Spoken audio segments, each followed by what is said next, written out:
Yes. How are you? Check for introductions. Capital for humanity. Who owns the land that your new house is? Because you can't have a house without ownership of the land. Yeah, that's an excellent question. Land ownership is principle number one for us, which means that you must ascertain who owns the land first before you build, because if not, you finish the house and the Navy will come and say this is our land and take over the house. So that's the first thing we do. So for example, in the disaster response work in Malabo, we had to spend a lot of time making sure that the guy who claimed that he's there owns it. That was a big challenge because, you know, a village chief died and people died. So what we did was, you got to go to the community, you got to get whoever is left over, the neighbors will then point to each other and say, this is the right place, this is the right person. So that's principle number one. If we are not certain of the land ownership, we will not start building. Thanks.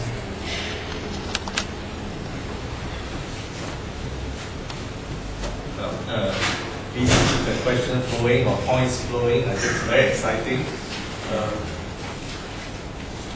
I think tonight we heard, interestingly, 3 speakers that actually come from different angles, but yet there seems to be a convergence. Too good. So maybe I'd like to ask Swee a question. You talk about the. I really appreciate the 2 young men. I think you passed them, right? I checked with them. No, I like your passion. I think both of you make potentially a chief planner. Now I corner your teacher. Okay. So you spoke about understanding the community, and you really propose the notion that the community need to participate to shape their space. But you actually didn't tell us how, and in particular in Singapore's context. Hi everyone. I think Lee Siang has pointed out a very interesting question, like how can we start the ball rolling basically. So actually I was having a little bit of brainstorming with the students, and we just talk about what has DMP done and how can DMP be put to use. So it will be actually brainstorming about ideas like, why not every single town council start having their own little DMP session, like maybe asking the residents, what do you think, what do you feel about, what do you really want to see around the neighborhood. So steps can be started small, but maybe we have to really go deep into the neighborhoods, and perhaps you can start with the community center or the town council to really start some discussion going on, or even asking people about decisions which they can foresee in their neighborhood. Like for example, maybe about the HDB, lift upgrading. Before they start it, they should really maybe ask the people what they really want. Maybe not based on statistics, but seeing how residents would want, like, is it another shelter walkway, or is it a pasar malam, or what is it that they want to see around them? So perhaps steps can be started very small, but really not just maybe build projects, but even events or festivals that can be going around the neighborhood, so as to really make even corners of Singapore more interesting than currently what it seems to be.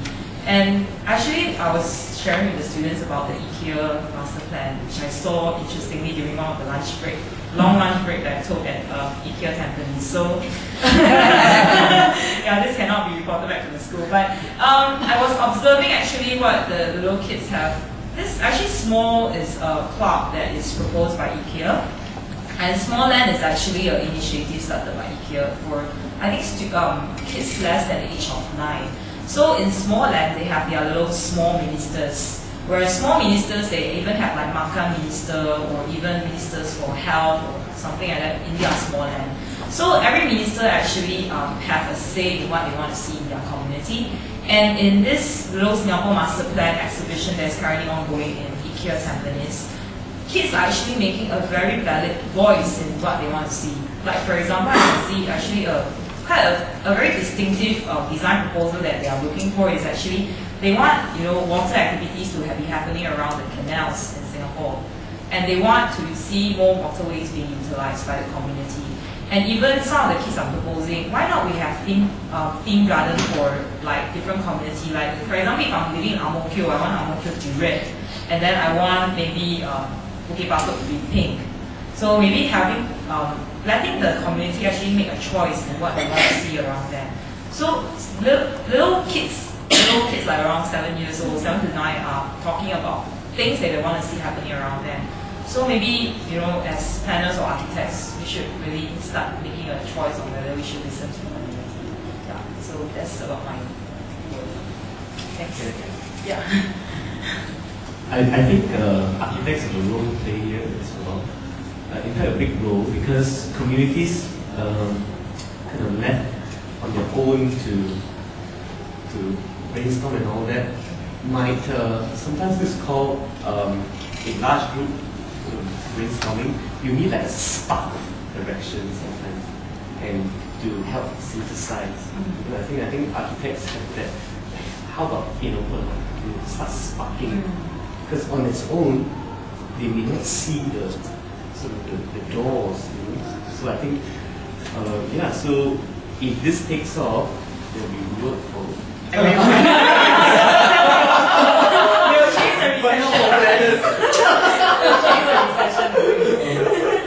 Actually, I have the same question relating to urban planning because although Habitat does the ground among the poorest people, but as a Singaporean, I was very upset when the National Library was demolished.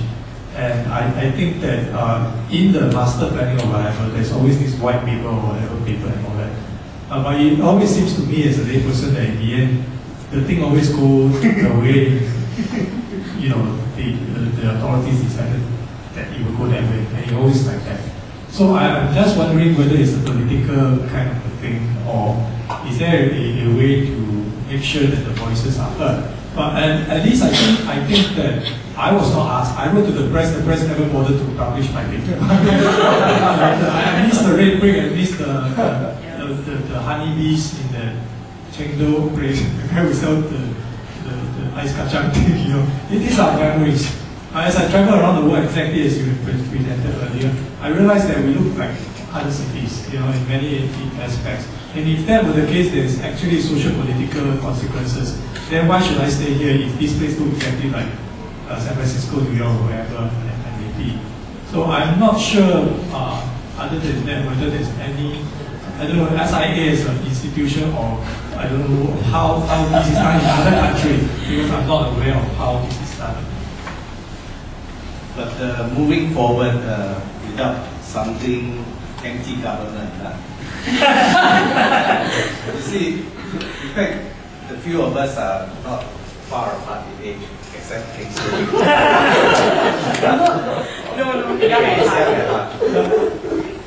All of us come through that period of almost an iron fist rule, which we find that things that what you described, we are very familiar with. But look at today's world. Can that still operate? The young generation, look at these two gentlemen.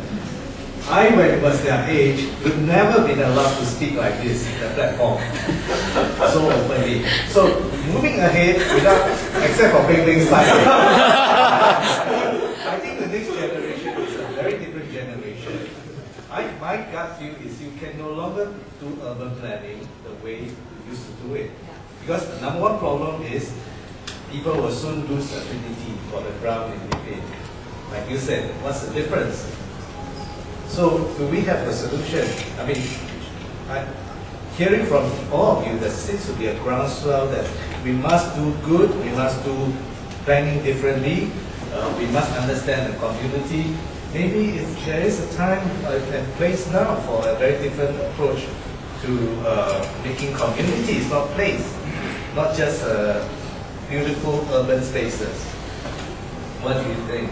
Again, the other question is our community ready?